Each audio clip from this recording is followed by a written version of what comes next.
Hey, good morning. Good morning. How are you? I'm Oh doing well. yeah. How are Look you? at me. Look at me. Look at you, huh?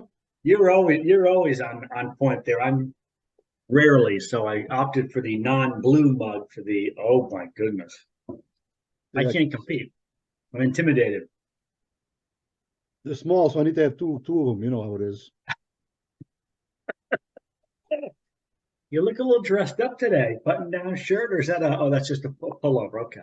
Well, Thinking you're usually looking a little we usually do these on Saturday, but today is Sunday, so I have to. dressed up on Sunday. You know how it is. I understand, I do. So Uh, My buddy Joe Cabral has a condo here in Clearwater. He has a house in Hudson. oh yeah, the condo. Yeah, but he has a place in Hudson, Mass. And on his backyard, he did one of those things with the fire thing, whatever you call it. Yeah. And he had like 40 something people at his house last night over there outside there. Wow. And his sister-in-law put a bunch of photos on Facebook, and they hired a guy that plays at the Medusa Brewery. Came over, Oh yeah, yeah, yeah. came over, played the guitar and played for them stuff. Just amazing. I'm very jealous. I didn't get an invite. Oh boy. Yeah. It's funny, Medusa. That's yeah. So they have a full stage out back with a beer garden. Yeah, from his house, he can hear the people playing out there. Even if he doesn't go, he can hear it from his house. Really? Yeah. I popped in there and I met somebody. I tried to get Stillface a gig there. We had a gig last night in Kelly Square at the Hotel Vernon, which is a lot of fun. This is an old place, and with all the construction in that area with the new Red Sox stadium and the Hotel Vernon has survived, and this is where rumor has it Babe Ruth used to live in this hotel. Wow. And there's a speakeasy in the basement that he used to drink at. But it's a cool venue. It's called the Ship Room because if you when you get in there, the building, the room between the booths, it's kind of like slats like that. They have the wood, the wall, the borders carved out, so it looks like you're in the bottom of a ship, and they call it the Ship Room. Wow, nice. But it's great. It was a lot of fun last night. We had a young, our bass player Barry has a really cool daughter who's a buddy of mine, Gwen, and she had these friends who play in the band, and we met them the last time we played there, and so they played last night. They warmed up for us and Oh played our wow. stuff. It's fun to sit back and watch somebody else like play your drums, and these young guys were great. Oh my goodness, it was really fun. And then we jumped up. We did one set, about 90 minutes. We went through about 18 tunes, and it was fun. I had a few friends there, and Nice. the week before, the Nate Ramos band, the country band I'm playing with, was playing a craft beer. This is the weekend Joe was here. So yeah, last weekend. I don't think I mentioned it last week on our podcast though. Over at Holy Cross at the baseball field, Worcester Bravehearts, they had a craft brewery night, and we were under a tent playing that, and all the craft beers companies were there and giving out samples and food, and it was sponsored by 100.1 FM, The Pike, which is the classic radio station in Central Mass. But two of their DJs are Mistress Carrie and Mike Shue, who are over from WAAF. So Mike Shue was at this concert, at this show, because they were sponsoring it. So I met him. We talked for a half an hour, and I told him about the other band. I'm not sure it even came up, and he's like, "Are you playing out?" And I told him about last night. He goes, "Oh man, I love the Vernon." And I said, "Me too. It's a cool spot. It has a bad rap, but it's always from people who've never been there. It's a neat room."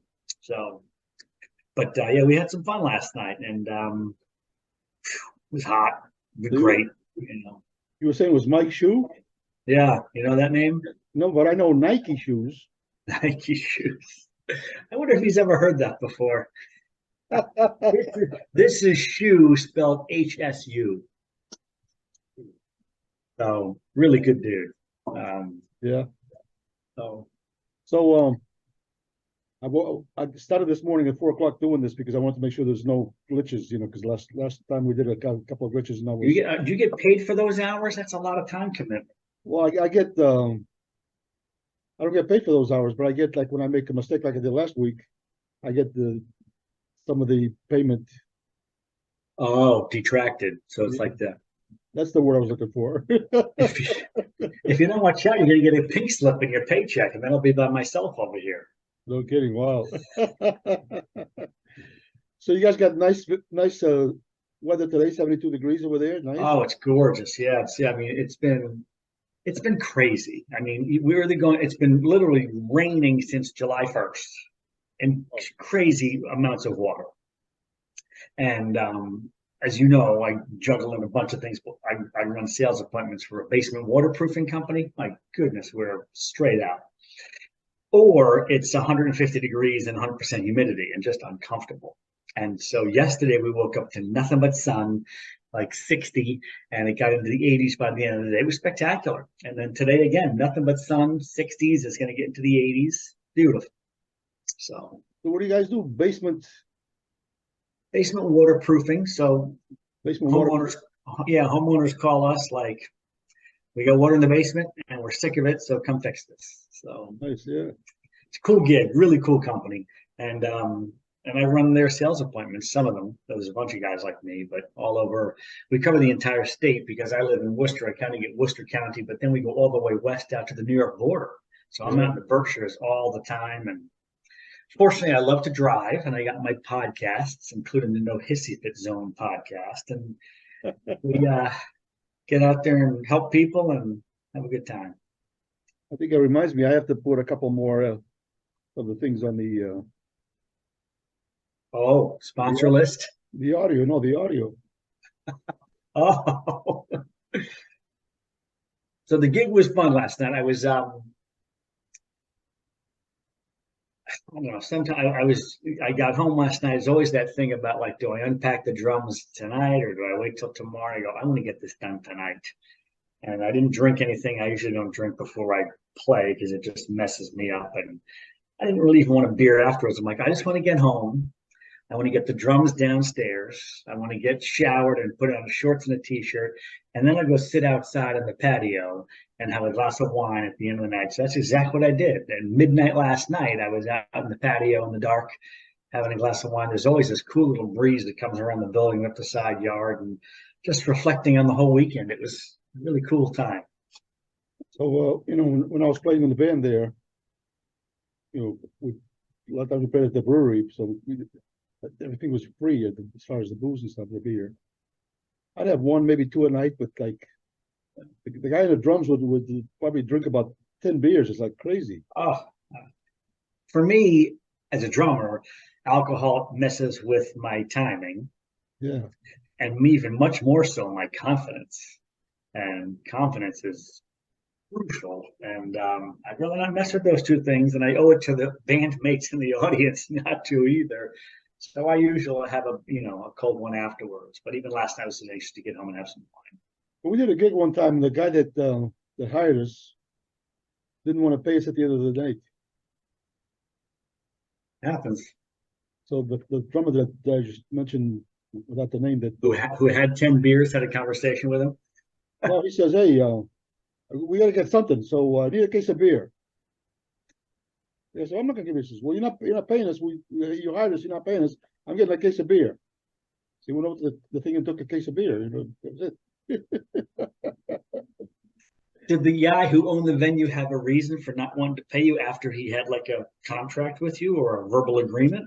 He didn't have a lot of people come show up, but he thought that our responsibility was to bring all the people. Says, well, everybody that's here, people that we know, they came to us because they know about us. So you didn't do your portion either, That's the big one. Yeah. That's that big kind of like, what's the expectation, It was funny, last week, Lynn and I were going, I joined this real estate networking group thinking as they would need to know someone who does basement waterproofing. So it's a cool organization and I'm enjoying it. Lynn's been involved forever as a business partner. Of course, Cross Country Mortgage is our sponsoring partner. So every third Thursday they have a social thing. It's nothing but social. Somebody sponsors it. This was at a craft brewery and they had some food out and just getting together and chatting. So we're going up to this place up in Westminster, or it was the Wachusett Brewing Company, which is a big one out here. And Nate Ramos, the Nate Ramos band, but Nate Ramos is a acoustic musician full-time. and they do their venues at restaurants and craft breweries. And so Lynn texted me and she said, and so this is a pretty big place. She's like, look who's playing tonight at the venue we're going to. Nick Ramos had a gig, and a solo gig, of course, was the Nate Ramos band. I'm in on that with our friend AJ. So I texted him like, hey, I'm coming to your gig. And it was interesting. It was the first time ever I walked in. He's up there by himself acoustically, but it was a ton of fun. And our realtor event was outside, and it was separated from him by a little bit. I had some other friends who showed up, and I was kind of going back and forth. But this guy's a neat guy. He's a young dude, 25 years old. He's got so much talent. It's just coming. This guy's going to do something big in the country music scene. Yeah. He's on Spotify. He's on iTunes. Nick Ramos. Check him out. But he's got such a heart. He was, end of a 3-hour gig. He's playing from 6 until 9. And there's this group of girls, four girls. They probably were 12 and 13. And there's one mom, and they're all wearing like this, some sort of athletic with the name of their town on, the name of their town or their school. And they're like kind of dancing and bopping to his stuff. And Nate introduces his last song. I do one more song. And just before he's about to start, one of these young girls, courageous, walks up to him, and she's talking, and she's making a request, right? And I hear Nate say to her, well, this is my last song, but I'll play that one after. And it was funny because it's a song that we play as the band. We're out playing, and it's a Taylor Swift song called Love Story, which when I don't probably know, but apparently everybody else does, especially if you're a 12, 13, 14, 16-year-old girl. Well, I have the poster and everything. But he starts this song, and these girls, I got a few pictures on my phone. They're in the back, and this is the new thing. We used to go to concerts. What do? You pull up the big lighter, you get the flame going, everyone's doing this. Now all the young kids do a flash bulb on their phone, and they just wave the phone. I got to show you this. So they're doing this, and then Lynn goes, go up there. So they go up and they turn. So now they're in front of Nate, basically on their own stage, and they are singing, no microphones, louder than Nate, every word to this Taylor Swift tune. It was hysterical, to the point where all Nate had to do was like the next 2 words of the next verse and just play, and they were going. It was like they were the singers. Oh, it was awesome. Yeah, here they are with their lights and their right on their phones instead of a big lighter. Yeah, nice. It was a riot. So, and it was a fun piece of the night, and to get to hang out with Nate and not be behind him playing drums, that was interesting. Somebody was asking about how that whole thing came up, because I got a call from AJ. They needed a drummer for one night. And I told you the story and the 53 songs and the 8-hour rehearsals getting ready for this gig. Well, one night has become, we're booked through Christmas actually with different gigs. So it's been a lot of fun, and it's a totally different experience for me from Stillface. And Lynn just marvels and sits there and smiles, and she goes, it's so fun to watch you having so much fun. Because these are young dudes. Nate's 25 and AJ's 30, 32. And we hang out together, we play some fun music, and we did we're building a band around Nate's originals, and it's been a good time. Never know how life is going to send you a little twist, Yeah, life is great. So not too far from my house, maybe less than a mile, is a flea market. It's a nice one too. And so Terry needed to go there and do some stuff because somebody did fix his jewelry or whatever. So she had something that needed to be done. And so while she was doing that, there's a guy like 2 booths over that was playing guitar, acoustic guitar. So I went over and sat down and listened to him play. His name is Rick Bourbon. Rick Bourbon, yeah. So he's tells stories while he's between songs and stuff. Him and his brother were both in the army, and the army had paid them to go play for the guys in the army, different places. And he knows like hundreds of songs, but while he's singing, right, he's playing guitar and he's singing. If people come by or they drop a dollar in a tip, something, yeah. In between the song, he actually talks to him and continues with the song like nothing like happened. Like so, he might have missed one line of words, but he just goes right to the next one. It's amazing the way he does it.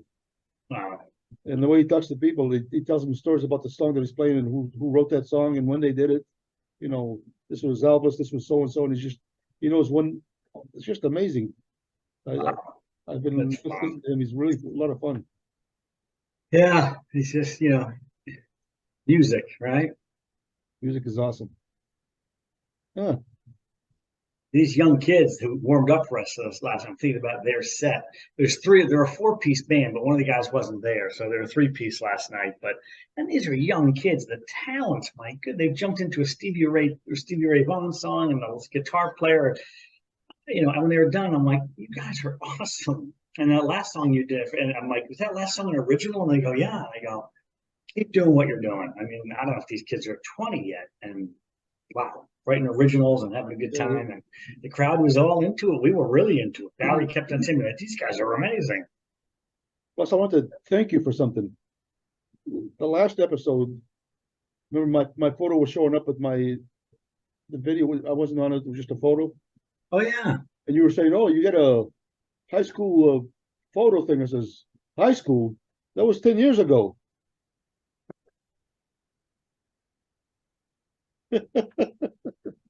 Oh, that's fun. That's right.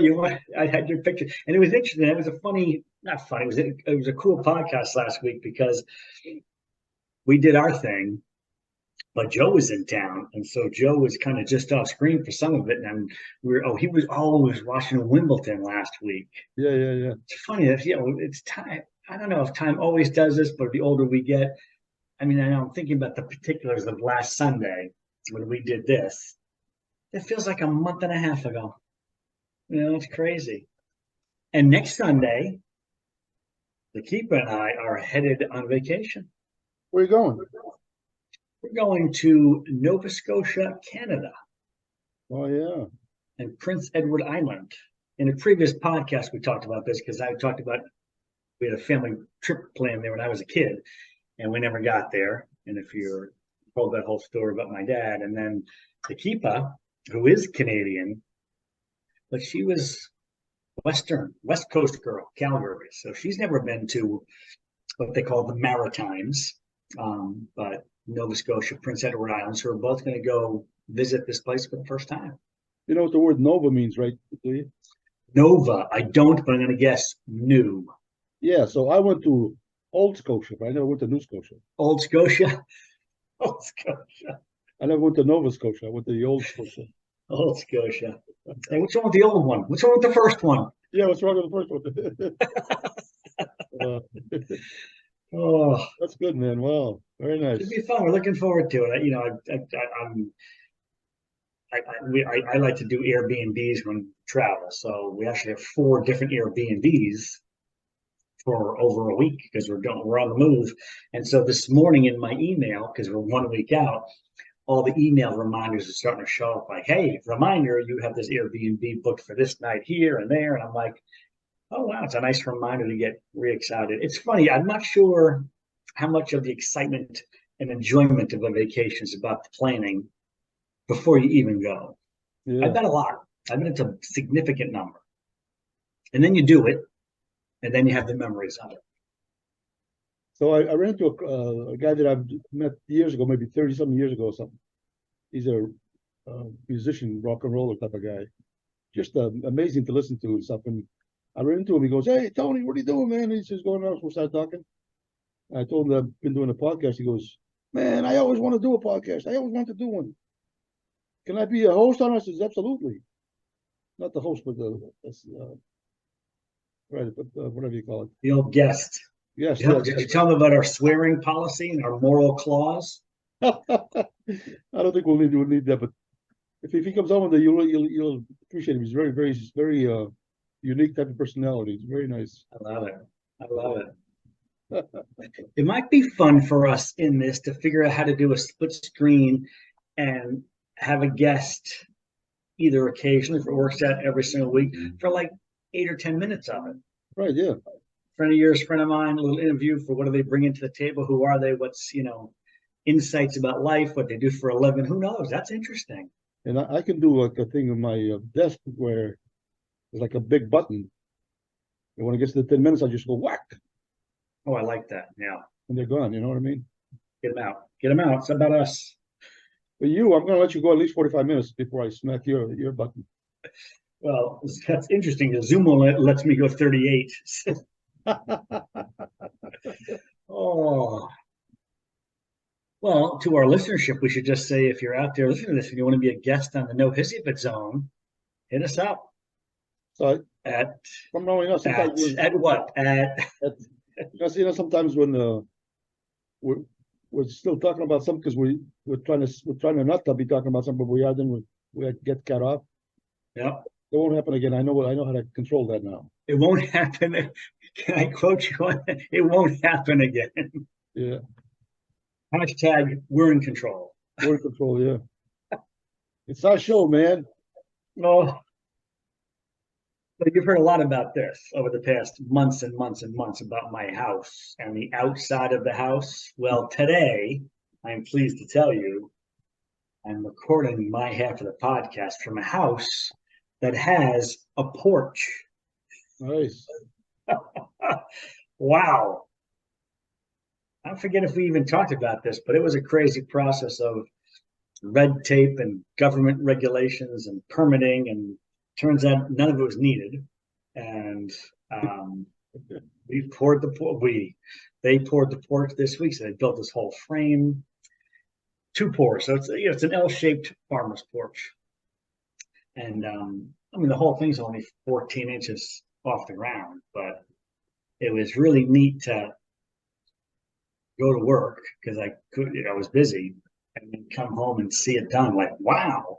And then 2 days later, they built a big frame, took that frame apart, put the other one in. So now it's done. And, it takes time to dry and cure. But it's still that new car smell of anything new in your life. It's like, I walk down the stairs, I look out and there's a porch there. I'm like, wow. And I know some of my friends who are watching this and who know about this still can't believe this has actually happened, but I'll have to come over and see. You know about how my mind works with jokes. I have hundreds of jokes in there, but I'm sure. I don't remember them all, but somebody says something that triggers a joke, right? So when you said something about the porch, I have an unbelievably funny joke about a porch. Yeah. But it's not good for this podcast, if you know what I mean. Because of our moral clause? Yeah, so I had to restrain, whatever you call it. Oh yeah, restraint. Restraint, yeah. Wow. I had to talk to you separately one time, so those. That's hard to do. So what do we got for time? We're almost, Zoom's getting anxious already to knock us out of here. I have to call you in 10 minutes and find out what this joke was. I do remember a joke about something about painting a porch, but painting a porch?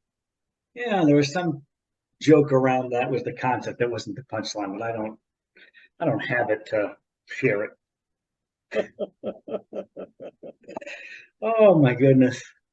What's going on in Florida? This is the time of year that all of us in the north think it's really hard to live in Florida because it's so hot. Is that true? I don't know. Look at me. I'm comfortable. You look pretty comfortable. You look good. But my understanding is you go from an air-conditioned house to an air-conditioned car to an air-conditioned store because you can't be outside. That's what I've always believed, but I'm not sure that's true. Well, it's 85 degrees today, so big deal. It's not a big deal. Not a big deal. Not like you're dying or nothing. 85 degrees. It's 73 here. You only got us by 12 degrees. Yeah. Did I ever tell you the hottest day I ever played golf in my life? So my daughter, Jenna, was 6 or 7. And she was in Florida at my in-laws, her aunt and uncle and her cousins in Orlando. And somehow she was there on her own. And I was flying down to Florida to spend one night and come home with her on the plane. And so my brother-in-law, Jim, set up a golf tee time. So he's picking me up at the Orlando airport. It's July. We have a tee time at 12 noon. So the sun can't be higher and hotter in the sky than 12 noon in Orlando in July. And it was called Ventura Country Club. I remember this. And this has got to be 25 years ago, almost. And it was funny. Jim was paying for everything. I'm like, let me get I'm all set. And like, you go out and play golf with someone, the greens fees are significant. Usually your buddy's not picking it up for you. And he goes, Do you know how cheap it is to play golf in Florida in July? Like no one's out here. Like the greens fees are like $8 a person. It was crazy. But I remember it was like you're standing in an oven. It was just such encompassing heat. And I went to one of these. They have the big water jugs. And you can push the button and fill your stuff. And I literally filled my cap with water, ice cold water, and I put it on and just and one hole later, I was bone dry. I mean, it was just crazy. But we finished the whole thing. I've always said that was the hottest day I ever played golf. It was enjoyable too. Ventura Country Club in Orlando. Yeah, I golfed one time. One time I golfed, and How'd it go? well, I had a couple of attorneys that used to do my closings, real estate closings. Yep. They go, they play golf every weekend. Said, hey, you got to come with us. I said, well, I've never played before. I said, well, come on, you know, I don't clubs and nothing. So they bought an extra thing. So we went, you know, we had the golf cart, and one time I sliced it and it went off to the side. So instead of me walking over to where the trees were to find the ball, I took the golf cart over there, right? So I saw the ball, and then I'm saying, oh, I don't need to get out of the cart. I just went out and I was trying to hit the ball, you know, get it up, you know, and I go more stop the cart and hit it again. Well, the guys that were playing behind us were bitching and complaining about something. I don't know what it was. I thought they were joking around because that's the way I work. But you got to say, no, these guys are serious, man. They don't want It's you to pretty let it serious down. out there. So I realized it was like getting kind of sense. You know what? Obviously, golf is not my thing. You know what I mean? Not if I can't have fun, just having fun. I don't want to go over there and pretend like I'm Tiger Woods or something. I was trying to set you up with a punchline about how'd your golf go, and you could have said I was doing really good till I got to the windmill. You know that Yeah, the windmill with the dragon. Yeah. the dragon. Oh boy. Oh. What have you been listening to for music? Anything new going on? uh, I've been watching some videos of Extreme. You know, they're playing out there all over the place. Yeah, that tour starts in a week or so Yeah. because they're starting in Boston next week, and that was the first week that we planned a vacation. So, I love the Hampton Beach Casino Ballroom, and they're playing a place in Boston. It's called Roadrunners. I've not been to that one, but I was waiting for these dates to come out as the album was coming out, and we're planning our trip to New Scotia, and our trip is booked, and all of a sudden Extreme has dates the week we're gone, Hampton Beach Casino Ballroom, Boston. But we get home, and the following Friday night, they're playing down in Hartford at the Webster Theater. I've never been there, and so we're going to go see them there, and that should be fun. So when I played in the band Deep Freeze back in the 70s. Deep Freeze, I know them well. So Last week, that was last week's episode. Everyone knows Deep Freeze now.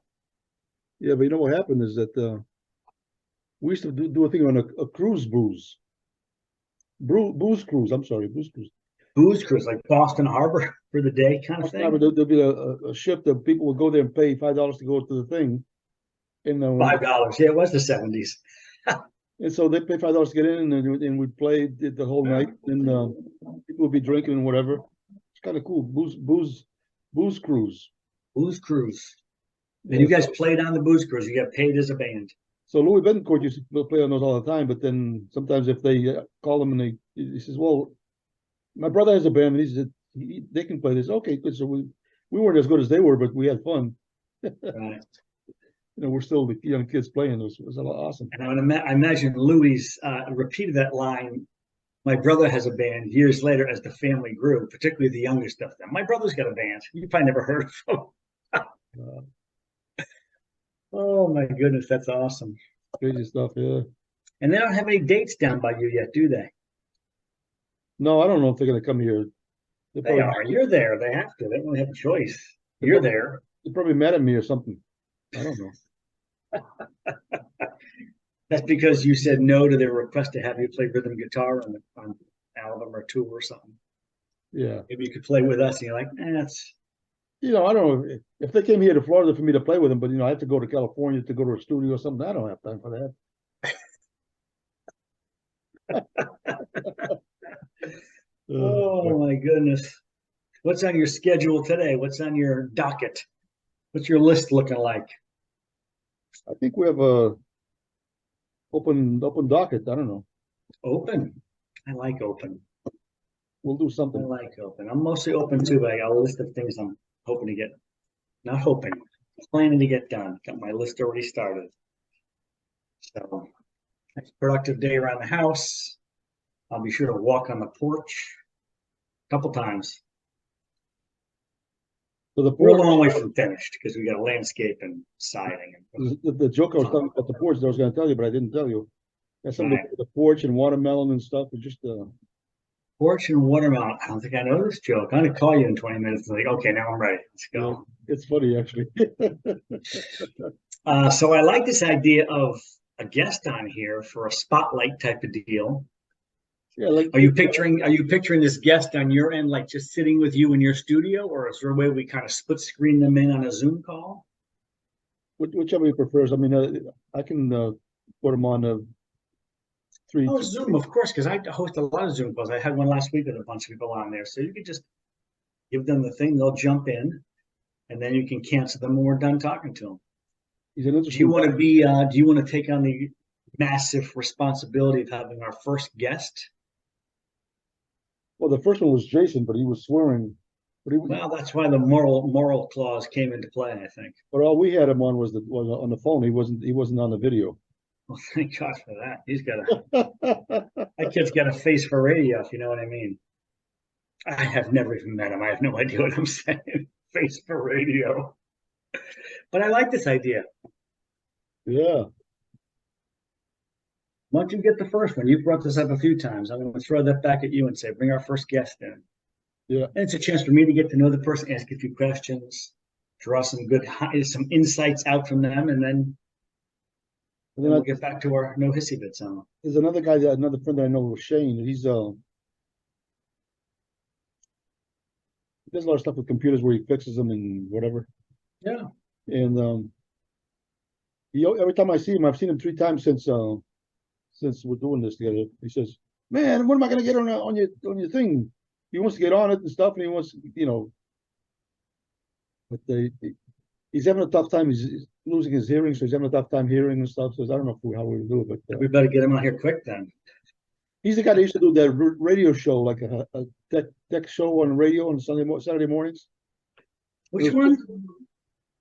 He had a thing where he was a show on the radio on Saturday morning where we talk about the computers and technology stuff. Oh, the tech. You did mention that to me, like a call-in technology show. Yeah, so Wow. he said to me, "Hey Tony, we did the show Saturday morning.